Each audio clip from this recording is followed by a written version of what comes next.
Unnikrishnan പോറ്റിയെ Devaswom vigilance ഇന്ന് ചോദ്യം ചെയ്യും. ശബരിമലയിലെ സ്വർണ്ണപ്പാളി താങ്ങുപീഠം വിവാദങ്ങളുടെ പശ്ചാത്തലത്തിലാണ് തീരുമാനം. ശബരിമലയിൽ കാണാതായ ദ്വാരപാലക ശില്പപീഠം സ്പോൺസർ ഉണ്ണികൃഷ്ണൻ പോറ്റിയുടെ സഹോദരിയുടെ വീട്ടിൽ നിന്നും ദേവസ്വം വിജിലൻസ് കണ്ടെത്തിയിരുന്നു. ഇതിനപ്പുറം നിരവധി സാമ്പത്തിക ഇടപാടുകളുള്ള വ്യക്തിയാണ് ഉണ്ണികൃഷ്ണൻ പോറ്റി എന്നതാണ് അന്വേഷണ സംഘത്തിന്റെ കണ്ടെത്തൽ. ഇയാൾ വലിയ തുകയ്ക്ക് പണം പലിശയ്ക്ക് കടകൊടുക്കുന്ന വ്യക്തിയാണ്. കർണാടകയിലെ അയൽ സംസ്ഥാനങ്ങളിലെ സമ്പന്നരായ അയ്യപ്പ ഭക്തരിൽ നിന്നും വിശ്വാസത്തിൻ്റെ പേരിൽ പണം പിരിച്ച് വലിയ ദുരൂഹ ഇടപാടുകൾ നടത്തി എന്നതടക്കമുള്ള സംശയങ്ങളിലേക്കാണ് അന്വേഷണ സംഘം കടക്കുന്നത്. കാലങ്ങളായി ശബരിമലയിലെത്തി അവിടുത്തെ സ്വാധീനമുറപ്പിച്ച് നടത്തിയ നീക്കത്തിന് പിന്നിൽ ഉണ്ണികൃഷ്ണൻ പോറ്റിക്ക് മറ്റാരുടെയൊക്കെ സഹായം കിട്ടി എന്ന നിർണായകമായ ചോദ്യം കൂടിയാണ് ഇനി ദിവസങ്ങളിൽ പുറത്തു വരേണ്ടത്. ഡാൻ കുര്യൻ ചേരുന്നു. ഡാൻ, ഉണ്ണികൃഷ്ണൻ പോറ്റി പല കാര്യങ്ങളും വിശദീകരിക്കേണ്ടതുണ്ട്. ഒന്ന്, ഉണ്ണികൃഷ്ണൻ പോറ്റിയുടെ തുടക്കം മുതൽ പ്രത്യേകിച്ച് 2019 മുതലുള്ള ഇടപെടലുകളെല്ലാം ദുരൂഹമാണ്. അവിടെ വിജയ് മല്യ സ്വർണം പൂശിയ സംഭവത്തിന് ശേഷം പിന്നീട് ഉണ്ണികൃഷ്ണൻ പോറ്റി അവിടെ ഇടപെടുന്നു. അതിൽ ദേവസ്വം ബോർഡിൻ്റെ സഹായമുണ്ടായി. ആരാണ് ഉണ്ണികൃഷ്ണൻ പോറ്റി? ഇയാൾക്ക് പിന്നിൽ ആരൊക്കെയാണുള്ളത്? അങ്ങനെ ദുരൂഹത നിറഞ്ഞ നിരവധി കാര്യങ്ങളുണ്ട്. ഇക്കാര്യങ്ങളിലൊക്കെ ഉണ്ണികൃഷ്ണൻ പോറ്റി വ്യക്തത വരുത്തേണ്ടതുണ്ട്. എന്താണ് അന്വേഷണ സംഘത്തിൻ്റെ ഇക്കാര്യത്തിലുള്ള നീക്കം? ഒപ്പം ഹൈക്കോടതിയുടെ സമാന്തര അന്വേഷണം മറ്റൊരു വശത്ത് നടക്കുകയാണ്.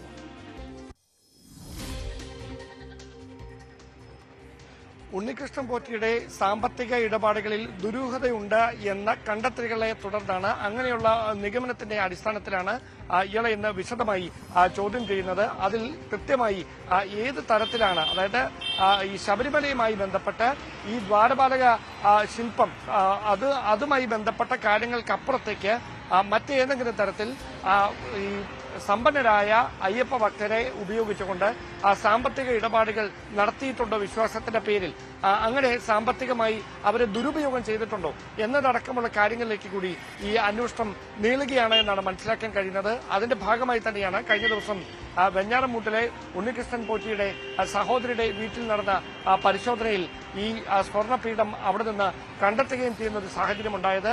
ബോധപൂർവം സർക്കാരിനെ ഇത്തരത്തിൽ, അതായത് ആഗോള അയ്യപ്പ സംഘവുമായി ബന്ധപ്പെട്ട ഒരുക്കങ്ങൾ നടക്കുന്നതിനിടയിലാണ് ഈ വിവാദം ഉണ്ടാകുന്നത്. ആ സമയത്ത് അത്തരത്തിൽ മാധ്യമങ്ങൾക്ക് മുമ്പിൽ ഉണ്ണികൃഷ്ണൻ പോറ്റി അങ്ങനെ ഒരു പ്രതികരണം നടത്താനിടയായ സാഹചര്യം ബോധപൂർവം ഒരു ദുരൂഹത വിവാദം ഉണ്ടാക്കുക എന്നതായിരുന്നു, അതോ അതിനപ്പുറത്തേക്ക് കൃത്യമായി ഉണ്ണികൃഷ്ണൻ പോറ്റിക്ക് ഈ വിഷയത്തിൽ മറ്റെന്തെങ്കിലും താല്പര്യങ്ങളുണ്ടായിരുന്നു? ഇത് കണ്ടെത്തുക എന്ന ലക്ഷ്യത്തോടെയാണ് ചോദ്യം ചെയ്യലടക്കം നടക്കുന്നത്. അതോടൊപ്പം ഇതിന് പിന്നിൽ ഉണ്ണികൃഷ്ണൻ പോറ്റിയെ കൂടാതെ മറ്റാർക്കെങ്കിലും പങ്കുണ്ടോ? ഇങ്ങനെ സഹായിയായിരുന്ന വാസുദേവന്റെ വീട്ടിലായിരുന്നു ആദ്യം ഇത് 2021 മുതൽ സൂക്ഷിച്ചിരുന്നത്. പിന്നത് ഹൈക്കോടതി വിഷയത്തിൽ ഇടപെടുന്ന സാഹചര്യത്തിലാണ് വാസുദേവൻ ഈ ദ്വാരപാലക പീഠം തിരികെ ഏൽപ്പിക്കുന്നത് ഉണ്ണികൃഷ്ണൻ പോറ്റിയെ. അതിനുശേഷമാണ് സഹോദരന്റെ വീട്ടിലേക്ക് ഇത് മാറ്റിവെക്കുന്നത്. അപ്പോഴും ഇത് കാണാനില്ല എന്ന് പറഞ്ഞ് മാധ്യമങ്ങളോട് പരസ്യമായി പ്രതികരണം നടത്തുന്നുണ്ടായിരുന്നു ഉണ്ണികൃഷ്ണൻ പോറ്റി. അതുതന്നെയാണ് അന്വേഷണ ഉദ്യോഗസ്ഥരുടെ സംശയം ബലപ്പെടുത്തുന്നതും.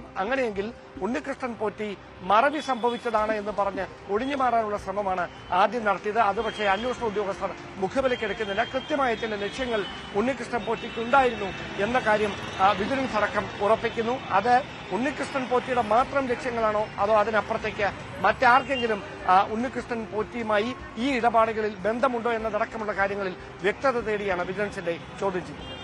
അതെ, അതാണ് ഉണ്ണികൃഷ്ണൻ പോറ്റിയുടെ ഇടപാടുകൾ. ഒപ്പം ഡാൻ, ഇക്കാര്യത്തിൽ തുടക്കത്തിൽ ദേവസ്വം ബോർഡ് ഉണ്ണികൃഷ്ണൻ പോറ്റിയുടെ നീക്കത്തിൽ ദുരൂഹത പറഞ്ഞിരുന്നു. ഉണ്ണികൃഷ്ണൻ പോറ്റിയാണ് ഈ പ്രശ്നം മുഴുവൻ ഉണ്ടാക്കിയത് എന്ന നിലപാടാണ്. പക്ഷേ ദേവസ്വം ബോർഡിനും വിശദീകരിക്കാൻ പാടുപെടുന്ന ചില കാര്യങ്ങളുണ്ടല്ലോ. കാരണം ഉണ്ണികൃഷ്ണൻ പോറ്റി എന്ന ഒരു വ്യക്തി, ഒരു സ്പോൺസർ എന്നറിയപ്പെടുന്ന ഒരു വ്യക്തിക്ക് എങ്ങനെയാണ് ശബരിമലയിൽ ഇരുന്ന് കഴിയുക? ഏറ്റവും വലിയൊരു വീഴ്ച അവിടെ സംഭവിച്ചിരിക്കുന്നത് ശബരിമലയിൽ നവീകരണത്തിന് വേണ്ടിയുള്ള ഈ സ്വർണ്ണ പീഠമായാലും സ്വർണ്ണപ്പാളിയാണെങ്കിലും അത് ശബരിമലയ്ക്ക് പുറത്തേക്ക് ചെന്നൈയിലെ പോലെയുള്ള മറ്റൊരിടത്തേക്ക് കൊടുത്തുവിട്ടത് എങ്ങനെയാണ്?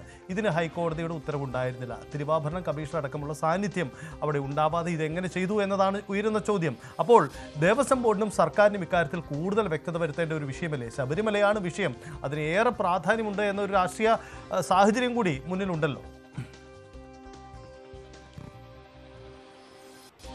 അതായത് ഞാൻ അത് തന്നെയാണ് സൂചിപ്പിച്ചത്. ഉണ്ണികൃഷ്ണൻ പോറ്റിക്ക് തനിച്ച് ഈ കാര്യങ്ങൾ ചെയ്യാനാവില്ല എന്ന കാര്യം ഉദ്യോഗസ്ഥർക്ക് ഉറപ്പാണ്. അതുകൊണ്ട് തന്നെയാണ് ആ ദിശയിലേക്ക് അന്വേഷണം നീളുന്നത്. അതായത് ഈ ദ്വാരപാലക ശില്പം ഇവിടെ നിന്ന് കൊണ്ടുപോകുന്നു, അതിനുശേഷം അതിൽ ഈ അറ്റകുറ്റപ്പണികൾ നടത്തി അത് തിരികെ കൊണ്ടുവരാൻ എന്ന് പറഞ്ഞാണ് ചെന്നൈയിലേക്ക് കൊണ്ടുപോകുന്നത്. തിരികെ കൊണ്ടുവന്നപ്പോൾ ഇതിന്റെ തൂക്കം നോക്കുന്നതിലടക്കം വീഴ്ച സംഭവിച്ചിട്ടുണ്ട് എന്നാണ് വിലയിരുത്തൽ. അതുകൊണ്ടാണ് ഇങ്ങനെ ഒരു കാര്യം കണ്ടെത്താനടക്കം വൈകിപ്പോകുന്ന ഒരു സാഹചര്യം ഉണ്ടായത് എന്നും ആ സമയത്ത് ദേവസ്വം ഭാരവാഹികളായിരുന്ന അല്ലെങ്കിൽ ദേവസ്വത്തിന്റെ ചുമതലയിലുണ്ടായിരുന്ന ഉദ്യോഗസ്ഥർ തന്നെ സാക്ഷ്യപ്പെടുത്തുന്ന ഒരു സാഹചര്യം കൂടിയുണ്ട്. എന്തായാലും ഇന്നത്തെ ചോദ്യം ചെയ്യലിൽ ഇത് സംബന്ധിച്ച ഉണ്ണികൃഷ്ണൻ പോറ്റിയുടെ ഭാഗത്തു നിന്നുള്ള വിശദീകരണം അന്വേഷണ ഉദ്യോഗസ്ഥർക്ക് ലഭിക്കും. അതിനപ്പുറത്തേക്ക് ഈ നൽകുന്ന വിശദീകരണം തൃപ്തികരമല്ല എങ്കിൽ കടുത്ത നടപടികളിലേക്ക് തന്നെ ഉദ്യോഗസ്ഥർ കടക്കും. അവിടെ വിശദമായി ഉണ്ണികൃഷ്ണൻ പോറ്റിയുമായി ബന്ധപ്പെട്ട സാമ്പത്തിക ഇടപാടുകൾ അടക്കം കേന്ദ്രീകരിച്ചുകൊണ്ടുള്ള അന്വേഷണത്തിലേക്ക് കൂടി കടക്കാനുള്ള നീക്കം വിജിലൻസിന്റെ ഭാഗത്തുനിന്ന് ഉണ്ടാകുമെന്നാണ് ലഭിക്കുന്ന സൂചനകൾ. ശരി, അതാണ് സാഹചര്യം. ഏതായാലും ഉണ്ണികൃഷ്ണൻ പോറ്റി വ്യക്തത വരുത്തേണ്ട നിരവധി കാര്യങ്ങളുണ്ട്. ആരാണ് ഉണ്ണികൃഷ്ണൻ പോറ്റി എന്ന് പരിശോധിച്ച് ചെല്ലുമ്പോഴാണ് ദുരൂഹമായ പല ഇടപാടുകളും വരുന്നത്. ശബരിമലയിൽ വലിയ രീതിയിൽ പണം അല്ലെങ്കിൽ സ്പോൺസർഷിപ്പ് ഏറ്റെടുക്കുക, പക്ഷേ സ്വന്തമായി പണം മുടക്കിയല്ല, മറ്റുള്ളവരെ കൊണ്ട് പണം മുടക്കി ഇതിൻ്റെ ഇടനില നിൽക്കുകയാണ്. ഇതിൻ്റെ ഇടനില നിന്ന് വലിയ തുക അടിച്ചെടുക്കുന്നു എന്നതാണ് നിലവിൽ അന്വേഷണ സംഘത്തിൽ ലഭിക്കുന്ന സൂചന. അതിൻ്റെ കൂടുതൽ തെളിവുകൾ ശേഖരിക്കപ്പെടേണ്ടതുണ്ട്. ശബരിമലയിൽ സ്വർണം പൂശൽ സംഭവങ്ങൾക്കപ്പുറം അവിടുത്തെ അന്നദാനം, ഒരു ദിവസം അവിടെ അന്നദാനത്തിന് ചെലവ് വരുന്ന ഏകദേശം 6 ലക്ഷത്തോളം രൂപയാണ്. പക്ഷേ 6 ലക്ഷത്തിൻ്റെ എത്രയോ ഇരട്ടി പണം മറ്റുള്ളവരിൽ നിന്ന് സമാഹരിക്കുന്നു. ഈ ദേവസ്വം ബോർഡിന് കിട്ടേണ്ട തുക കിട്ടി, മറ്റു തുക അദ്ദേഹം കൈവശപ്പെടുത്തുന്നു. ഇതാണ് സംശയിക്കപ്പെടുന്ന കാര്യം. ഇതിന് പുറമെ മറ്റു കാര്യങ്ങളുമുണ്ട്. വിശ്വാസത്തിൻ്റെ ഭാഗമായി വീടുകൾ നിർമ്മിച്ചു നൽകുക. അപ്പോൾ ഇതിലൊക്കെ എന്താണ് സംഭവിച്ചിരിക്കുന്നത്? ഇതിൽ ആർക്കാണ് സംഭവം? എന്തുകൊണ്ട് ഉണ്ണികൃഷ്ണൻ പോറ്റിയെ വിശ്വാസത്തിലെടുത്ത് മുന്നോട്ട് പോയി? ദേവസ്വം ബോർഡിൻ്റെ വാദം ശരിയാണെങ്കിൽ ഇക്കാര്യങ്ങളിലൊക്കെ വ്യക്തത വരുത്തേണ്ടതുണ്ട്. 2 തരത്തിലുള്ള അന്വേഷണം. ഒന്ന്, ദേവസ്വം വിജിലൻസിൻ്റെ അന്വേഷണം ഒരു വശത്ത് നടക്കുന്നു, മറുവശത്ത് ഹൈക്കോടതി പ്രത്യേക കമ്മീഷനെ നിയോഗിച്ചുകൊണ്ടുള്ള അന്വേഷണം നടക്കുന്നത്. എന്തായാലും വ്യക്തത വന്നേ മതിയാവൂ. ശബരിമലയിലെ സ്വർണം കട്ടത് ആരാണ് ഇക്കാര്യത്തിൽ ഉത്തരവാദി? വിശദമായി വരേണ്ടി വരും. ഇതിനിടയിൽ മറ്റൊരു പ്രസക്തമായ വാക്കുകൾ കൂടി ഉണ്ടാവുന്നത് മുൻ തിരുവാഭരണം കമ്മീഷണറുടെ ഭാഗത്തു നിന്നാണ്. ശബരിമലയിലെ ദ്വാരപാലക ശില്പങ്ങൾ സ്വർണം പൂശാനായി ചെന്നൈയിലേക്ക് കൊണ്ടുപോയത് നിയമവിരുദ്ധമെന്നാണ് അദ്ദേഹത്തിൻ്റെ വാദം. ക്ഷേത്ര വളപ്പിൽ തന്നെ അറ്റകുറ്റപ്പണികൾ നടത്തണമെന്ന നിബന്ധന ലംഘിച്ചുകൊണ്ടായിരുന്നു ദേവസ്വം ബോർഡിൻ്റെ ഉത്തരവ്. ഉണ്ണികൃഷ്ണൻ പോറ്റി ആഴ്ചകളോളം ശില്പങ്ങൾ കൈവശം വച്ചിരുന്നുവെന്നും ശബരിമലയിൽ തിരികെ കൊണ്ടുവന്നപ്പോൾ തൂക്കി നോക്കിയിട്ടില്ലെന്നും മുൻ തിരുവാഭരണം കമ്മീഷണർ RG രാധാകൃഷ്ണൻ ന്യൂസ് 18നോട് പറയുന്നു. ചെന്നൈയിൽ മഹസർ രേഖപ്പെടുത്തി ശില്പങ്ങൾ വാങ്ങുമ്പോൾ അതിൽ പീഠങ്ങൾ ഇല്ലായിരുന്നുവെന്നുമാണ് അദ്ദേഹത്തിന്റെ വെളിപ്പെടുത്തൽ. ശബരിമല ക്ഷേത്രനടയിലെ ദ്വാരപാലക ശില്പങ്ങളിൽ സ്വർണം പൂശിയതുമായി ബന്ധപ്പെട്ട വലിയ വിവാദങ്ങളാണ് ഉണ്ടായിട്ടുള്ളത്. ആ ദ്വാരപാലക ശില്പങ്ങൾ അവിടെ നിന്ന് കൊണ്ടുപോയി പിന്നീട് കൊണ്ടുവച്ചു എന്ന കാര്യത്തിൽ സംശയമുണ്ട്. ഈ ഉണ്ണികൃഷ്ണൻ പോറ്റിയുടെ കയ്യിൽ എങ്ങനെ ഇത് കൊടുത്തുവിട്ടുന്ന കാര്യത്തിൽ വലിയ ദുരൂഹതകളുണ്ട്. ഇപ്പോൾ നമ്മോടൊപ്പം ചേരുന്നത് ശബരിമലയിലെ ദേവസ്വം കമ്മീഷണറായിരുന്ന ശ്രീ രാധാകൃഷ്ണനാണ്. എന്താണ് ശരിക്കും 2019 സംഭവിച്ചത്? അതായത് 2019 5-ാം മാസത്തിലാണ് ഈ ഓർഡർ ഇറക്കുന്നത് ബോർഡിന്റെ.